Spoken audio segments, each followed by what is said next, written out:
Are you frustrated because you can't figure out how you can be so disciplined in so many areas of your life, yet when it comes to your drinking, you just feel like you can't quite get it?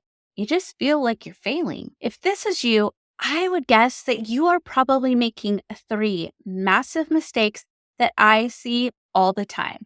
So, in this video, I'm going to tell you what those mistakes are and how to fix them.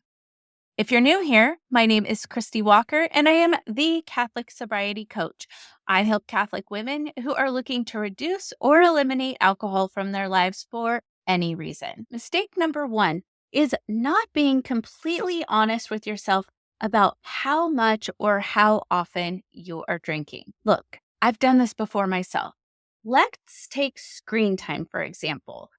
I don't think I spend that much time on my phone, but as soon as I put an app on my phone that told me how many minutes I was spending online, or more accurately, how many hours I was spending online, and then compared it to the week before, and it would tell me whether it was higher or lower, it was usually higher.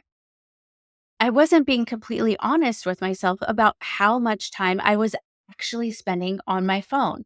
And maybe that's how you are with alcohol. You just drink, it's just your habit. And maybe one glass of wine turns into two, turns into three.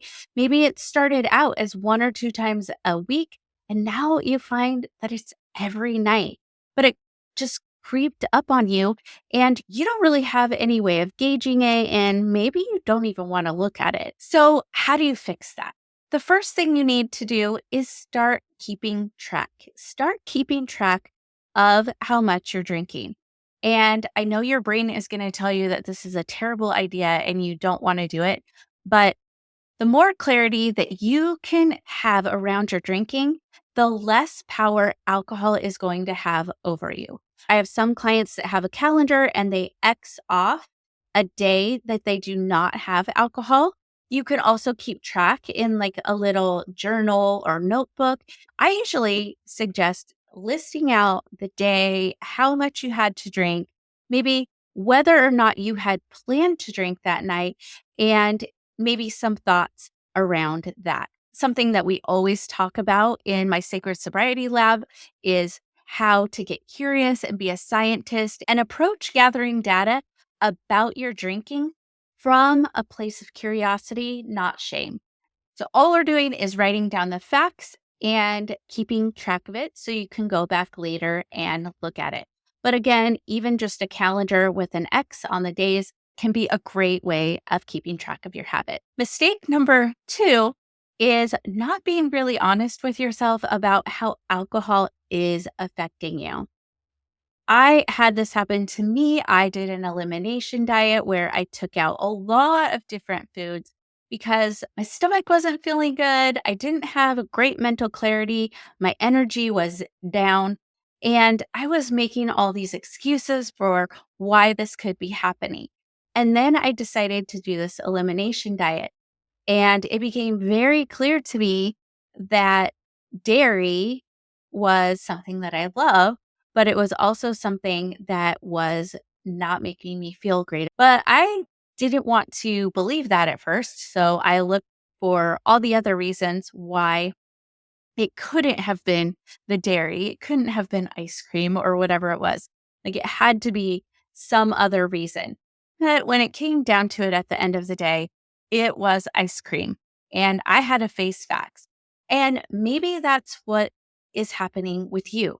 Maybe you are doing seemingly all the right things, but you're just having trouble losing weight. Maybe your sleep is off and you're telling yourself, hey, that's just what perimenopausal women go through. They just don't sleep well. Or you don't have the mental clarity that you like, or your anxiety is just amped up all the time. Maybe your energy's low, maybe your hot flashes are out of control. Alcohol could be affecting you in so many different ways that you're not even aware of. And the only way to really see if that's the case is to eliminate it from your diet for a time. Not only that, get out your handy dandy notebook again and keep track of how you are feeling each day. without the alcohol. And then if you do have alcohol one day, then write down how that makes you feel also. Another thing I recommend is if you wear an Apple Watch or you have some kind of ring or something that keeps track of your sleep, just notice what your sleep differences are between those nights when you drink and those nights when you don't, especially if you can go a chunk of time without alcohol and really keep track of your sleep. I would venture to guess you are going to notice more deep sleep, more REM sleep, and just a better night's sleep, maybe not waking up as much. So, one of the things that I always like to recommend is making a list. Take a piece of paper, fold it in half, or get out your notebook and write a pros and cons list. But I want you to say, what does alcohol give me and what does it take away? And write all that down. And you don't have to do it all at once because sometimes it's hard to think about when we just like sit down. So just take your time and think about, what does alcohol give me? Because it does give you something, and that's why you keep turning to it. But then also really get honest with, what does it take away, and write that down as well. Mistake number 3 is that you are just beating yourself up. Instead of asking yourself questions from a place of curiosity, you're asking yourself questions from a place of judgment. Like, how could you do that? Why did you do that? Why do you always give in? Asking those type of accusatory, shaming questions aren't going to be very beneficial, and that can lead you back to drinking later in the night. So if you wake up asking yourself these questions, there's a really good chance that you are going to feel so rotten by the end of the day because of how you've been talking to yourself that you are going to turn to alcohol in the evening. But in order to avoid that, I recommend asking yourself questions that are going to give you clarity instead of beating yourself up. So, why questions can sometimes sound accusatory, but if you ask yourself questions about like what, when, where, and how, then those can be a little less accusatory and help you examine the facts instead. So, some examples are, what did I drink?